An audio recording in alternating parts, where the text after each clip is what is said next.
Bonjour à tous, merci de suivre mon blog La vie est belle quand le monde est bio. Alors aujourd'hui on va parler d'une maladie que vous connaissez tous je pense, le sida. Lorsqu'on consulte les derniers rapports de santé, les chiffres sont vraiment alarmants. Et en France par exemple, le nombre de malades ne cesserait de grimper. Il y aurait par exemple 150 000 personnes actuellement séropositives en France et 50 000 personnes qui ignoreraient qu'elles sont porteuses du virus. Dans le monde, on estime à 34 millions le nombre de malades et chaque année, il y aurait près de 2,5 millions de nouvelles contaminations. De quoi vous glacer le sang, je pense. Cependant, comme vous le savez, il existe différents protocoles de soins contre le VIH, dont le plus connu est la trithérapie. Ce traitement coûte extrêmement cher, il rapporte également beaucoup d'argent au labo, et les personnes qui en bénéficient se sentent le plus souvent privilégiées et chanceuses. Ce qui est le cas en France, puisque systématiquement la trithérapie est proposée et mise en place dès lors qu'un diagnostic de séropositivité est posé. Pour autant, certaines personnes choisissent de vivre sans traitement. Il n'existe pas beaucoup d'infos en ce qui les concerne, ni leur nombre, ni leurs conditions de santé. On les considère en situation d'échappement thérapeutique.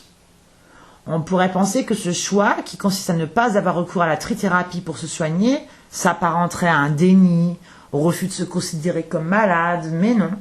Puisque en consultant certains rares témoignages sur Internet, les forums, etc., il est manifeste qu'il n'en est rien, et que le plus souvent, cette décision est le fruit d'une très importante réflexion.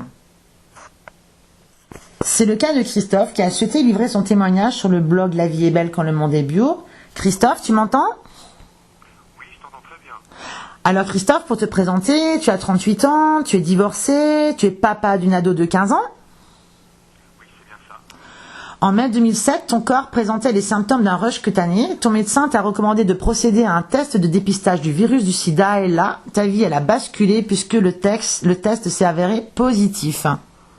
Oui, totalement. Bon, immédiatement, ta maladie elle a été prise en charge, un protocole médicamenteux a été mis en place, donc la trithérapie.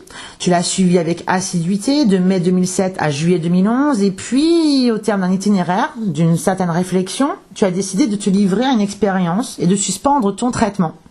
Donc là, ça va faire 4 ans en fait que tu vis sans traitement. C'est ça, 4 ans?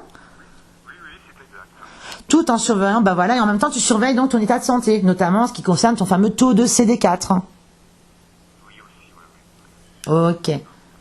Ok, pour des raisons personnelles, donc, pour récapituler, tu ne souhaites pas qu'on puisse te reconnaître, tu ne souhaites pas qu'on puisse reconnaître ta voix.